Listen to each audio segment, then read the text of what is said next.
The French government is so terrified of the Yellow Vest movement, they're debating new laws that would criminalise all unauthorised protests, meaning you would need government permission to protest the government, otherwise known as dictatorship or martial law. Protest leaders are now being handcuffed and abducted in the night, like something out of Stasi East Germany. Yellow Vest organiser Eric Drouet was arrested and faces trial for, quote, organising an undeclared demonstration while meeting with friends at a restaurant. Call of Duty Modern Warfare 3, 2011. Paris, 2019. When your city looks like a screenshot from an apocalyptic video game every weekend, something's gone drastically wrong. On Saturday, Caen looked more like a battlefield than a city. The Virgin Antifa rioter versus the Chad French rioter. Hides behind a mask, poses no real threat to authority, just breaks shit with no purpose, sports a sexy yellow vest, caused actual change, breaks shit because he's fed up with taxes. Now, you know I don't advocate violence. And this guy claims he was angry because his wife got tear gassed. But when Christoph Dettinger, despite being targeted by the media and authorities,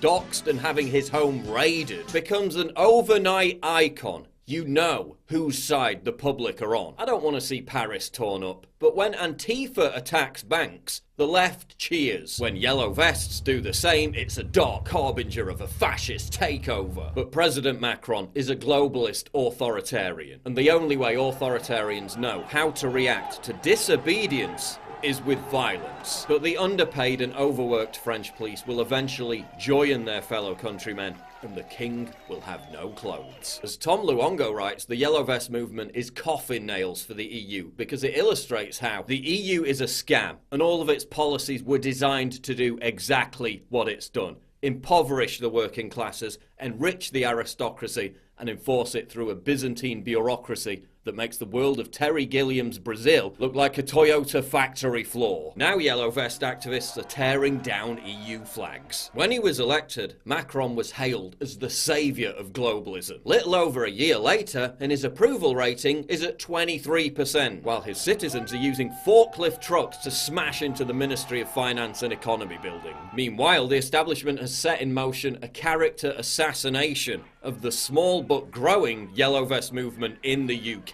Ramona MP Anna Soubry was called, oh my god, she was called a Nazi! Soubry is a Nazi! Right. Prompting a contrived, hysterical media narrative that new laws need to be passed to prevent the abuse of politicians. Because Anna Soubry would never smear ordinary working class people as Nazis or fascists. Would she? These are fascists, fascists, fascists, fascists. Owen Jones is the voice of the working class. These gentlemen were just the wrong kind of working class. Yeah, where was the outrage when Jacob Rees-Mogg's children were being abused by vile left-wing thugs? Your daddy's a totally horrible person. How about Nigel Farage's family being repeatedly attacked and abused? So there is a real double standard here, that those of us that have taken on the establishment have to endure the abuse, those within the establishment get a taste of it, and suddenly they want the law changed. The left has been pulling stunts like that for years, but as soon as one establishment MP gets a bit of lip, you all freak out and wet the bed. Give me a break. A right-wing AfD politician in Germany is beaten almost to death by left-wing terrorists, and it barely makes the news. While every screaming top headline for 2 days was about someone being mean to Anna Soubry, and it was all part of a coordinated scheme to digitally assassinate one of the leaders of the UK Yellow Vest movement. Social media accounts banned, PayPal accounts deleted, doxing, journalists harassing their elderly parents, thousands of jihadists roaming our streets every day, people being stabbed to death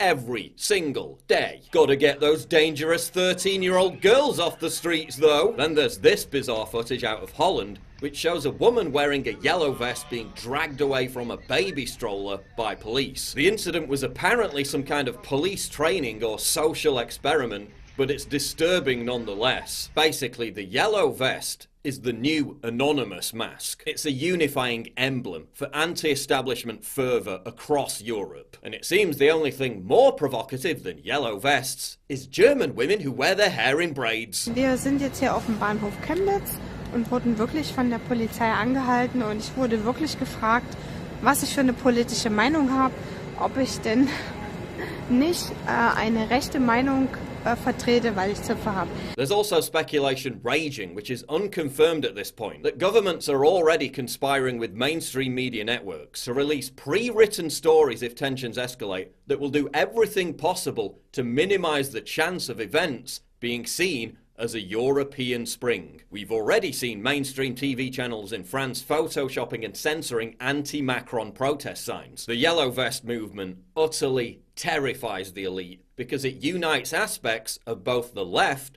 and the right. As French philosopher Alain de Benoist points out, the Yellow Vest movement is historic because it unites people with shared grievances from both sides of the political spectrum. Let's get one thing clear.